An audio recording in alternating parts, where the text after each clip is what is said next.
지난주에 우리 여러 소식들이 있었는데 그 중에 가장 충격적인 소식이 우리 화면 뽑아주실 수 있을까요? 예. 어, 인천에서 어떤 사람이 한 사람이 집을 2,700채를 가지고 있었다 그랬죠.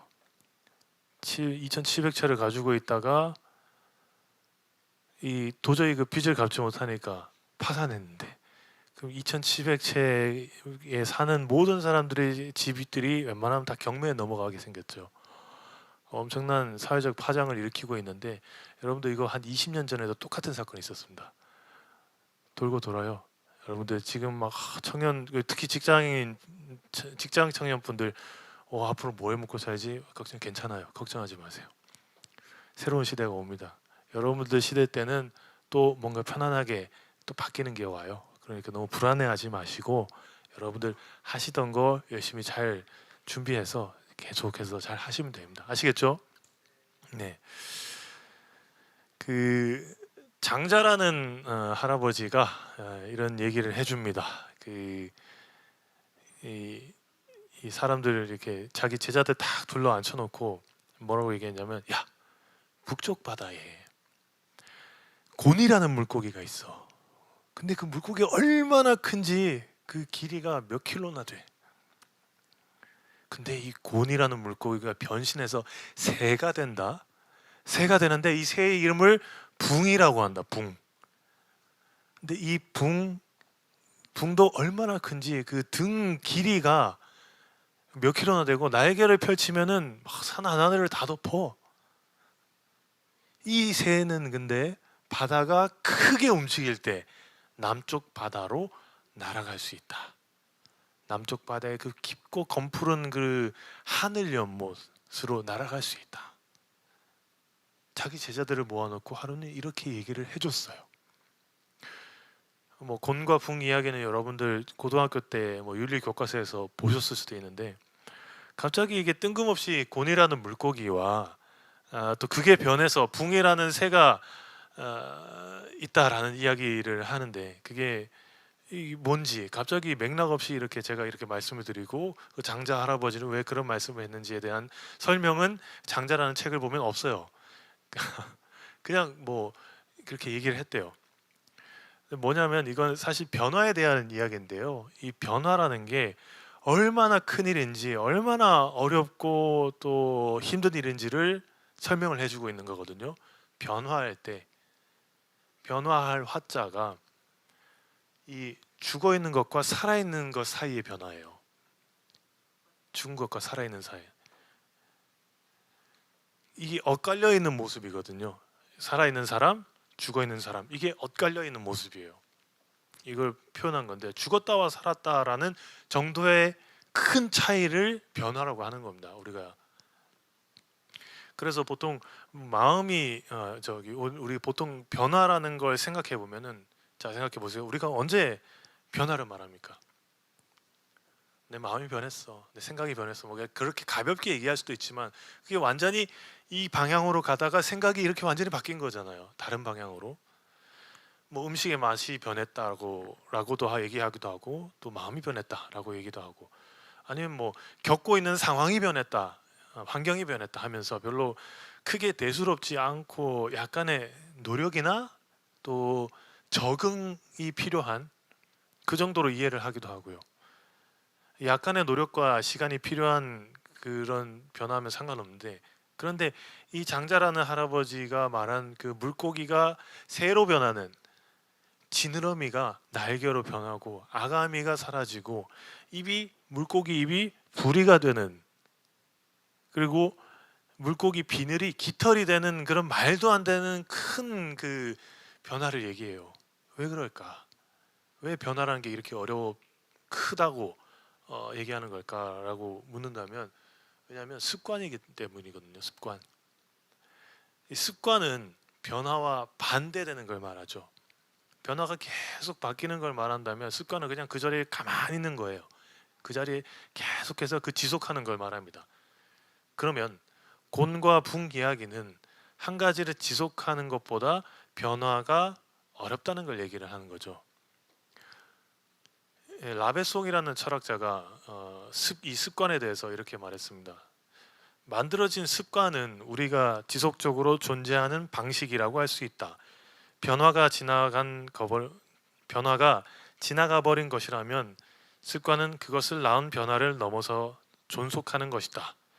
게다가 습관은 그것이 습관인 한에서 그리고 그 본질 자체에 의해서 그것을 낳은 변화에만 관계될 뿐이라고 했을 때 그것은 더 이상 그런 변화가 존재하지 않아도 존속하는 것이다. 바로 이것에 의해 습관이냐 아니냐가 가려진다. 습관은 단지 어떤 상태일 뿐만 아니라 어떤 경향이자 어떤 능력이기도 하다라고 해요. 여기서 주목할 게 습관은 그것을 낳은 변화를 넘어서 존속하는 것이다라고 하는데요.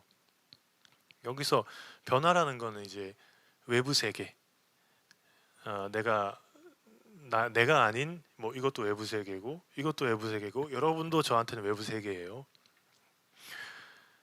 이 외부 세계에서 받는 영향을 말합니다. 그리고 그걸 내면화해서 내가 생각해요. 내 행동이나 정서적인 형식으로 승화해내서 만들어내는 게 습관인 거죠.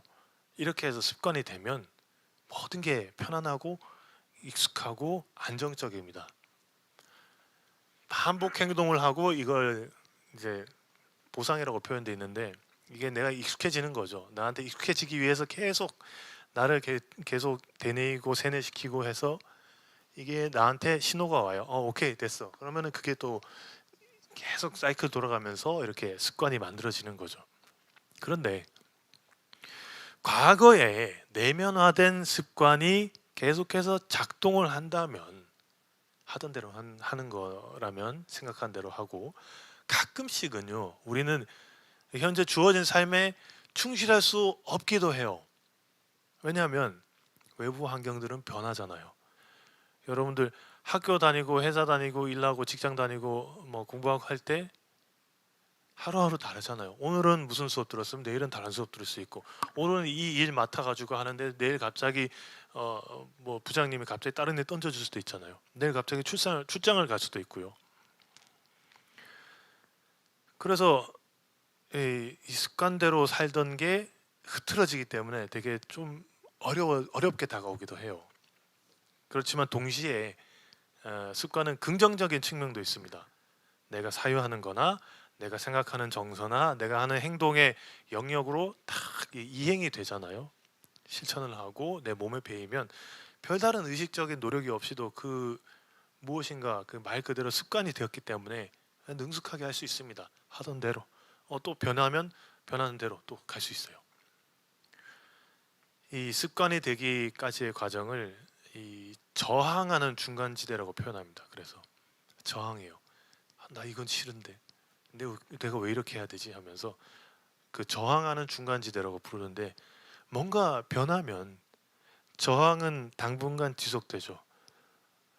시험 기간인데 시험 기간 전에도 뭐 공부 열심히 하셨겠지만 우리 학생 청년 여러분들은 시험 기간이면 어떻게 해야 돼요? 어떻게 하게 돼요? 막 도서관에서 밤새고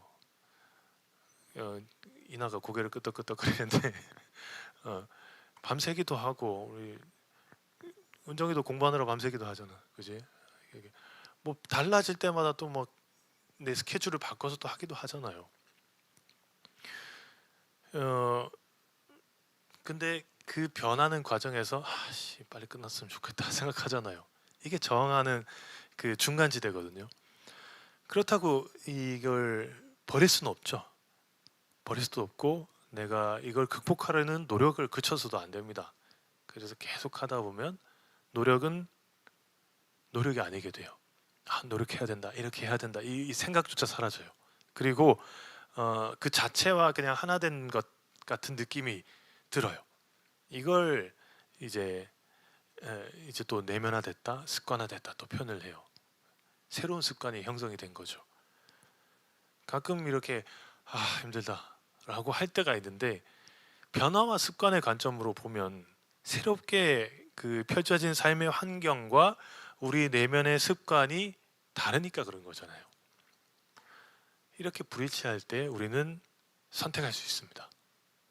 기존대로 할 것인가 아니면 기존대로 하면서 환경을 바꿔버릴 것인가 아니면 환경에 맞게 나를 바꿀 것인가? 둘 중에 선택할 수 있어요. 그렇지만 분명한 건 우리 삶이 좀 더 풍성하게 만드는 길을 선택을 해야 되겠죠. 이 성경은 여기에 대해서 우리한테 어떻게 말하고 있을까 보니까 하나님은 우리를 습관에 머무기를 바라게 하실까요? 아니면 변화하기를 바라실까요? 어떻게 생각하세요? 하나님은 우리가 계속 그대로 갔으면 좋겠다 생각하시니까요? 아니면은 계속 바뀌었으면 좋겠다라고 생각하실까요? 오늘 함께 읽은 말씀은 우리 청년분들 중에 한 분이 저한테 질문을 해주신 게 있어서 그거 가지고서 좀 나누려고 하는데요. 민수기 20장 1절에서 13절의 말씀을 보면 일명 무리바 사건이라고 합니다. 무리바 사건. 그 내용을 보면 사람들이 신성한 지역 그 가봇이라는 곳에서 이제 죽은 미리암의 장례를 마치고 광야에서 새로운 장소로 이동을 해요. 그런데 그 이동하는 길이 사막이죠.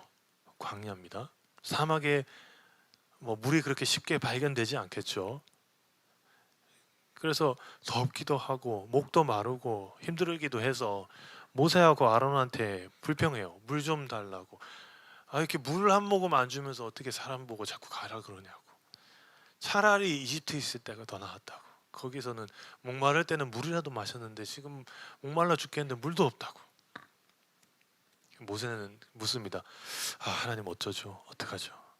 하나님은 이 모세에게 물을 얻기 위한 지침을 주셨어요. 그리고 모세는 그대로 하니까 물이 나오게 되어서 이스라엘 사람들의 목마름은 해소됐습니다. 근데 여기서 재밌는 말씀이 있어요. 한번 읽어볼게요. 시작. 여호와께서 모세와 아론에게 이르시되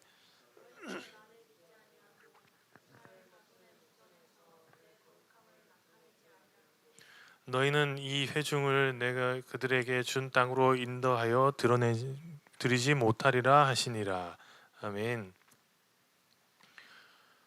여호와께서 모세와 아론에게 이르시되 너희는 그들에게 준 땅으로 인도하여 드리지 못하리라. 뭐지? 원래 이집트에서 탈출하기 전부터 모세에게 계시한 말씀이 있잖아요. 그 말씀은 이집트에서 사람들을 나오게 해가지고 하나님께서 명령하신 땅으로 가게 하라고 하신 거예요. 거기서 살게 하신다고요. 분명히 이 사람들에게 목적이 있습니다. 이집트에서 나와서 약속의 땅으로 가는. 근데 약속의 땅으로 가고 있는데 갑자기 그러시는 거예요. 야, 니들 다 꺼져. 그러시는 거예요. 니들 다 못 들어가. 뭐지? 지금 누구 때문에 이집트에서 나와가지고 사막에서 이 생고생하고 있습니까? 그리고 그럼 이제 여기까지 왔는데 이제 어떡하라고요? 이집트로 다시 돌아갈까요?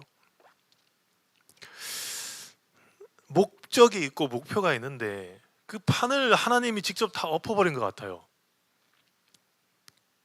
하나님이 야, 니들은 내가 인도할 땅으로 이제 못 들어가 라는 말로 이스라엘 사람들은 이제 완전히 세됐습니다. 어떡하지?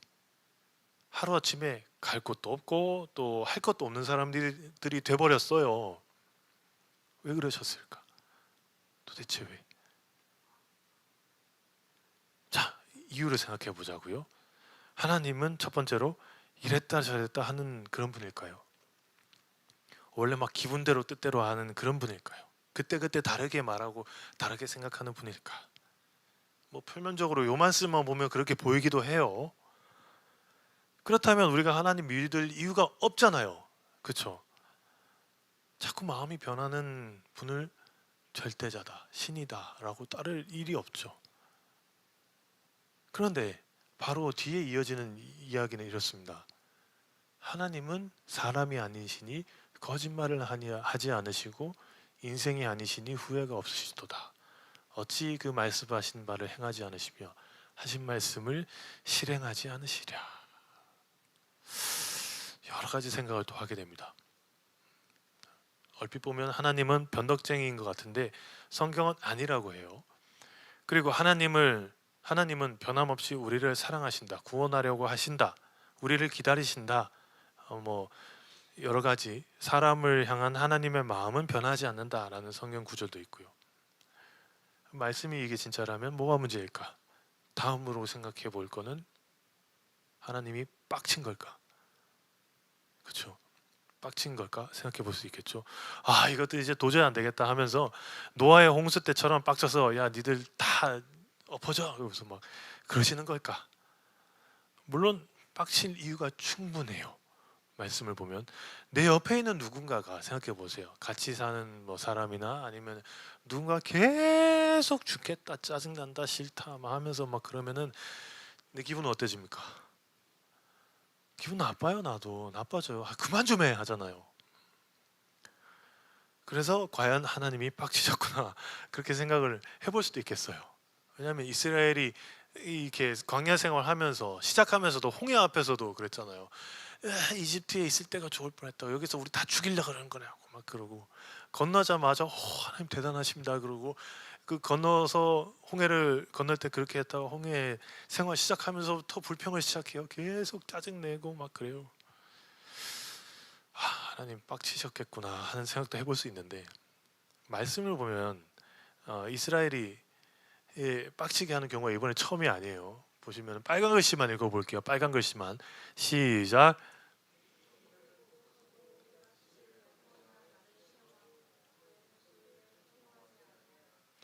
조상들에게 맹세한 땅을 결탄코 보지 못할 것이요 라고 얘기를 해요. 내 이적을 보고서도 10번이나 나를 시험했다라고 해요.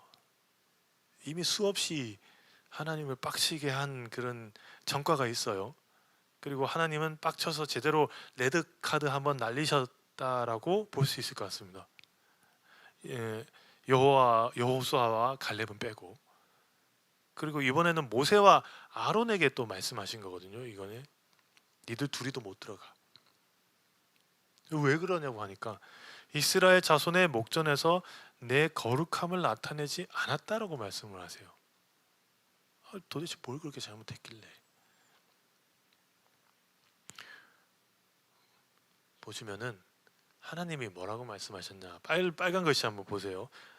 너희는 반석에게 명령하여 물을 내라 하라. 반석에게 명령해서 물을 내라 하라.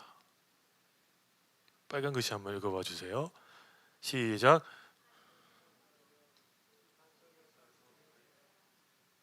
지팡이로 반석을 2번 치니. 하나님 뭐라고 말씀하셨어요? 너희는 반석에게 명령해서 물을 내게 하라. 너 이제 물 나와라 그렇게 말씀하라고 하셨는데 뭐 모세도 빡쳤겠죠. 자꾸 짜증나게 하니까 사람들이. 근데 이제 얘기를 한 거예요. 반역한 너희여 들으라. 우리가 너희를 위하여 이 반석에서 물을 내랴. 무슨 말입니까? 야, 우리가 이거 해야 되냐? 니들 때문에 이거 해야 되냐? 이거잖아요. 그리고 나서 어떻게 했습니까? 지팡이로 반석을 2번 쳤대요. 하나님 뭐라고 하셨어요? 반석에게 명령해서 물을 내게 하라 하셨어요. 모세 빡친 거예요. 지 성질 못 이겨가지고 십계명판도 던진 사람인데요. 뭐 안 그래요? 2번 쳤어요. 야, 우리는 니들 때문에 이거 해야 되냐? 그러면서 탁 친 거예요. 그냥.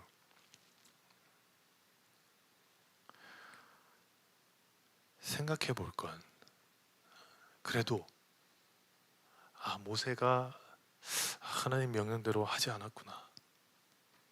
근데 또 생각해 볼 거는 아니 하나님 너무한 거 아닙니까? 모세가 이제까지 한 게 얼마예요? 견딘 게 얼마예요?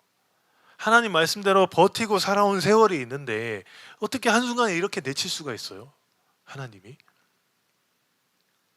사랑의 하나님이라고 하는데 이렇게 일말의 정의나 자비나 긍휼도 없이 한순간에 그걸 딱 보고 너 들어가지 마 내쳐요. 성경이 말하는 하나님은 가짜인 걸까요? 자, 사실 이 말씀은 처음에 제가 말씀드렸던 변화라는 것, 그리고 습관에 관한 것이 핵심입니다. 말씀드렸다시피 사람은 그 변화하는 상황에서 또 세상 흐름 속에서 끝없이 그때그때 그 습관화를 진행을 해요. 계속해서 노력해요. 나를 죽이고 또 살리는 큰 일들을 여러분들 지금 계속 하고 계신 거예요. 하루하루.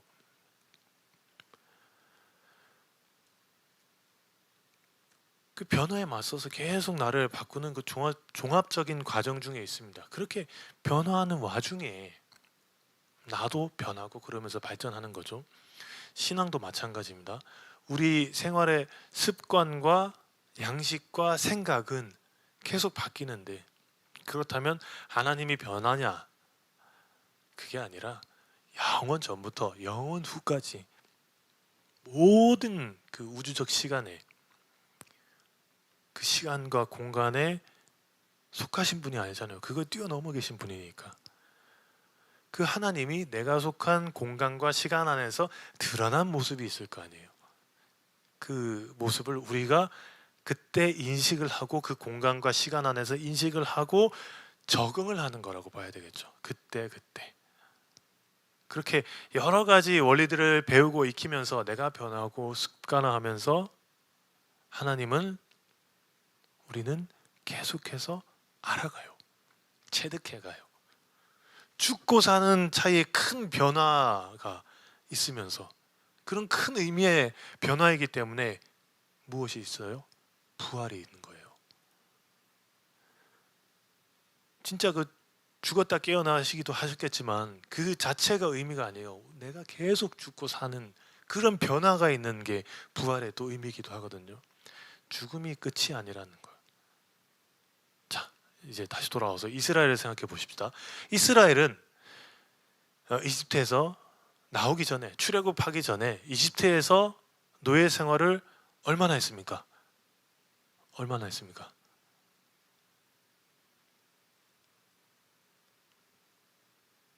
승민아 40년. 땡. 이나야 네가 질문했잖아. 400년 있었잖아요. 그렇죠? 우리 다 아시잖아요. 400년 있었어요. 근 400년인데 뭐 430년이다, 뭐 480년이다, 뭐 이게 맞다 저게 맞다 중요하지 않아요. 그거 중요하지 않아요. 네 세대가 그렇게 있었던 거예요. 네 세대가. 여러분들의 아버지, 할아버지, 증조 할아버지 때부터 여러분 때까지 이집트의 노예 생활을 한 거예요, 그냥. 그리고 이스라엘이 노예 생활 중에 또 굉장히 혹사당했다라고 우리는 이제 좀 상식적으로는 알고 있죠. 우리 주일학교에서는 그렇게 배웠고. 근데 또 몇몇 역사 기록들을 보면 그 사실 이집트가 어, 악덕 고용주고 이스라엘은 힘없는 그런 노동자로 그려져 있는데 뭐 돈도 제때 안 주고 뭐 그렇게 해줬다는 기록이 있는데, 사실 그 기록이 아니라 우리가 그렇게 알고 있는데 어떤 역사 기록들 남아있는 문헌들을 보면 돈도 잘 줬대요. 줬다는 기록도 있고 뭐 치료도 잘해줬다는 기록도 있고 하는데, 그래서 성경이 진짜인가 가짜인가 이게 꾸며낸 거 아닌가 뭐 긴가민가 하기도 하는데 그 중요한 거 아니에요. 중요한 거 아닙니다. 성경이 말하는 중요한 건 이집트에서 400년이라는 시간 동안, 그리고 광야에서 40년이라는 시간 동안 이스라엘 사람들의 기다림과 연단이 있었다는 거거든요. 이집트는 당시 고도로 발달된 그 문명의 대표 주자였습니다. 이집트에서 400년은 거대한 문명의 체계, 또 여러 새로운 사회적 구조들을 배우고 알게 되는 그런 시간이 아니었을까 싶어요. 이 부분에 대해서는 어떤 학자분이 분석해 놓으시기를, 이 이집트는 농업이고 주 농업이었고 이 이스라엘 사람들은 목축업이 주였어요. 이게 목축업과 농업의 만남인 거예요. 완전 다른 문화가. 그리고 이성적 사고, 이집트 사람들은 이성적 사고를 했고 또 그 이스라엘 사람들은 좀 직관적인 사고에 가까웠다. 이 정도 차이. 이게 융합이 되는 거예요. 더 자세한 얘기는 다음에 또 기회 되면 해드릴게요. 그리고 이제는 오늘 읽은 광야에서의 40년도 마찬가지입니다. 400년 동안 이집트 생활의 습관을 융합시켜서 바꾸는 거예요. 바꾸는 거예요. 자, 양치고 소 기르고 돼지 기르던 사람, 이것만 하던 사람한테 너 가서 이제 농사지자 하면 이 사람 농사지을 줄 압니까? 모르잖아요. 처음부터 배워야 돼요. 그렇죠? 반대로도 똑같아요. 여러분들이 뭐 기계공학 공부하지만 기계공학 공부하다가 너 내일부터 철학 공부해. 그럼 철학 처음부터 다시 공부해야 돼요. 그렇죠? 이 정도 변화인 거예요. 하나님이 지금 변화시키시는 게. 왜 이렇게 근데 변화시키시냐? 노예라는 그 한계를 뛰어넘게 하기 위해서거든요. 노예라는 그 신분적 한계에서 자유하게 하시기 위한. 그래서 신분의 경계가 없는 사랑이란 걸 가능하게 하시기 위해서. 왜냐하면 노예는 사랑할 수 없습니다. 그렇지 않습니까? 노예가 우리 집 아가씨가 참 너무 친절하게 나한테 해줘. 그래서 뭐 동화에 나오는 이야기처럼. 그래서 나는 아가씨를 나는 사랑할 거야. 이 사람 사랑할 수 있습니까? 못해요. 주인한테 그러면 죽어요 이거. 그렇지 않습니까? 노예는 사랑할 수 없어요. 자유인만 사랑할 수 있죠. 조금 더 깊이 들어가 보면 노예라는 건 어디 속해 있고 주인이 시키는 대로만 하는 물건이잖아요. 그러나 하나님은 우리를 사람으로 부르셨죠. 자유를 주셨죠. 노예라는 신분 안에서 그 틀 안에서 국한된 그 하나님의 극히 일부분의 그것만 인식하고 믿는, 소위 말해서 뭔가 하나 만들어 놓고 그게 신이라고 믿는 그런 제약적인 모습이 하나님이 아니라 온 우주의 모든 시간들, 그 공간들 다 계시고 거기에 다 계시고 다 주관하시는 분이 하나님이라는 걸 알게 하시려고요. 그래서 그 넓고 광활하고 영원한 곳과 그 때에 하나님의 이끄심과 계획을 알게 하시려고 이 40년을 준비하시는 겁니다. 그리고 그 시간을 준비하는 와중에 때에 따라서는 뭐 상황에 따라서 죽고 사는 변화가 우리에게는 주어져요. 또 필요하기도 합니다. 그때그때 나타나는 하나님을 우리가 알기 위해서요. 이런 의미로 볼 때 하나님이 변덕쟁이거나 아니면 진짜 빡쳤거나 모세가 실수한 것이 모세와 아론과 이스라엘 사람들이 약속하신 땅에 들어가지 못하는 원인이 아닌 거예요. 완전히 새로운 세대를 확 바꾸시는 거예요. 혹시 모세와 아론이 그리고 홍해의 기적과 광야의 생활을 한 이스라엘 사람들이 같이 약속의 땅에 들어갔다면 어땠을까? 상상하면서 읽어보면 모세가 40일을 십계명 받으려고 시내산에 올라간 사이에 이스라엘 사람들은 뭐 했습니까? 금 모아서 금송아지 만들어서 하나님이다 했어요. 우리가 그래요. 아론과 이스라엘 사람들은 모세와 아론의 뭐 전관 예우를 하면서, 만약에 모세와 아론하고 다 같이 들어갔다면 모세와 아론을 전관 예우하면서 그들의 자손들을 세워서 또 우상으로 세웠을 수도 있고요. 신적인 존재로 또 삼지도 않았을까? 왜냐하면 이제 곧 이 사람들이 들어갈 새로운 가나안 지역에는 이집트보다 더 우상이 버글버글하니까요. 다 보고 배울 거니까. 중요한 건 하나님은 모든 시간과 공간 안에 계시는 거예요. 그거 뛰어넘어 계신 거예요. 최초의 빅뱅이 있었을 때부터 지금 있는 때까지 우주가 이렇게 표현을 하잖아요. 시간과 공간을. 이건 너무 계신 분이에요. 우리는 인식적인 한계가 있기 때문에 그때그때 다가오는 하나님만을 체험하고 터득합니다. 그 과정에서 나의 마음과 생각 그리고 거기에 따른 습관까지 계속 변화해 가요. 그리고 성장을 하고 하나님을 더 알고 더 가까워집니다. 이때는 이렇게 하시네. 저 때는 또 저렇게 하시네. 이럴 때는 또 이렇게 인도하시기도 하시네 하면서요. 이것이 하나님의 인도하심이고 뜻입니다. 그런데 문제가 있어요. 진짜 큰 문제예요. 더럽게 힘들어요. 더럽게 힘들어요. 이 죽음과 삶이 완전히 바뀔 정도로 힘든 거예요. 변화라는 게. 그렇지만 그렇기 때문에 믿음이라고 얘기하는 거고요. 신앙이라고 얘기하는 거예요. 한 가지 주의할 거는 변화가 아니라 변질이 될 수도 있다는 거예요. 변화라는 건 완전히 죽고 다시 태어나는 그런 그 생각과 마음과 행동 습관이 완전히 변하는, 완전히 새로워지는 건데, 변질은 이거예요. 이대로 가줬사오니 하면서 나는 안 변해요. 그리고 얘를 변화시키려고 해요.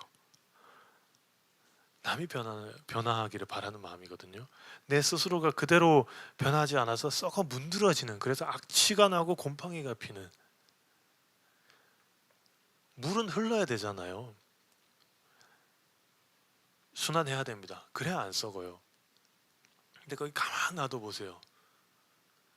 예전에 유치부실에 누가 이제 그 컵에다가 물을 떠다가 놔뒀는데 제가 그거 깜빡하고 한 몇 주 놔뒀어요. 그랬더니 곰팡이 폈더라고요. 거기 안에 곰팡이 펴요. 그러면 어떻게 됩니까? 못 써요. 이거 버려야 돼요. 독이 들어가 있습니다. 마시면 안 됩니다. 마음이 그렇게 된다니까요. 하나님이 변질을 추구하셨다면 만약에 이렇게 세대를 교체하거나 완전한 변화를 요구하시진 않았을 거예요. 그저 그냥 우상 만들도록 하고 그냥 살던 대로 하게 하고 계속 그냥 놔두면 돼요. 그러나 신앙이라는 건 날마다 새롭게 이겠고요. 또 나는 날마다 죽노라. 바울이 얘기했던 것처럼 물고기가 새가 되는 것처럼 변화는 힘들어요. 이스라엘이 40년 동안을 광야 생활을 했지만 변화가 아니라 변질될 때가 계속해서 있습니다. 이 이야기들이 성경에 계속 기록되어 있어요. 이런 이유는 뭘까? 왜 성경은 이걸 기록해 놨을까? 우리가 믿고 추구하고 생각하는, 그래서 변화하고 습관화해야 되는 것이 무엇인지 그 이유를 하나님은 말해주고자 하시는 거거든요. 바울이 말한 것처럼 우리는 그리스도 안에서 날마다 죽습니다. 부모님한테도 죽어야 되고요. 친구한테도 죽어야 되고요. 동생한테, 형한테도 죽어야 되고요. 어려워요. 왜? 괴로우니까. 나를 변화시키는 건 정말 힘든 거니까요. 날마다 죽어요. 그래서 날마다 죽으면서 그러나 새로워집니다. 죽음이 끝이 아니에요. 여기서 변화해서 이렇게 되는 거예요. 여기서 변질돼서 이렇게 되고 이렇게 변화해서 이렇게 되는 거예요. 부활이 있습니다. 두려워하지 마시고 앞에 이제 주어진 미래를 많이 걱정하는 그런 때긴 하겠지만 주신 마음이 있을 거예요.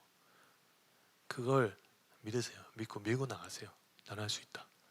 해보자. 조그마한 실패 가지고서 나 안 돼. 그러지 마세요. 인생 소위 말하는 그런 거 있잖아요. 영화 대사에도 나왔는데 인생 관뚜껑에 못 박아봐야 아는 거 아닙니까? 예. 평가는 그 내 후손들이 해주는 거잖아요. 그렇죠? 하나님이 함께 하십니다. 그걸 믿고 나 자신을 하나님의 인도하심에 따라 계속해서 변화시켜 가시고 또 유지도 해보시고 그렇게 해서 성령께서 우리를 어떻게 변화시키시는지, 어떻게 우리 뒤에서 이렇게 막 지지하고 계시는지 한번 지켜보세요. 변화와 변질 그 사이에서 우리는 계속해서 괴롭지만 그 괴로움을 통해서 여러분들은 하루하루 한 발 한 발 계속 가고 있습니다. 너무 그렇게 걱정하지 마시고 너무 마음 괴로워하지 마시고 살아가세요. 그러면 하나님께서 보여주시는 게 반드시 있습니다. 기도하겠습니다. 하나님은 영원하시고 변치 않은 그런 분이십니다. 우리를 변치 않는 사랑으로 덮으시고 인도하시는 분이십니다. 그런 하나님을 믿고 따릅니다. 하나님은 저희에게 드러내신 모습이 있습니다. 저희는 쫓아가면서 우리의 마음과 생각과 행동과 습관들을 조금씩 변화시킵니다. 그리고 나를 이겨내고 나를 극복하면서 하나님께 더 가까이 가고 하나님의 사랑에 더 온전히 부합해 갑니다. 그 과정은 죽었다 살아나는 죽음과 삶 같은 큰 차이가 있습니다. 그래서 이겨내기 어렵고 감히 엄두도 나지 않을 때가 있습니다. 그저 지금 이대로가 좋사오니 하며 마음속에 나만의 고정적인 우상을 만들고 그것을 하나님의 전부라고 말하고 또 생각하기도 합니다. 하나님 용서하시고 늘 나를 새롭게 하시는 인도하심에 따라 성령을 힘입어서 나도 변화하고 사랑을 하게 하시고 변질되지 않도록 인도하여 주시옵소서. 예수님의 이름으로 기도합니다. 아멘.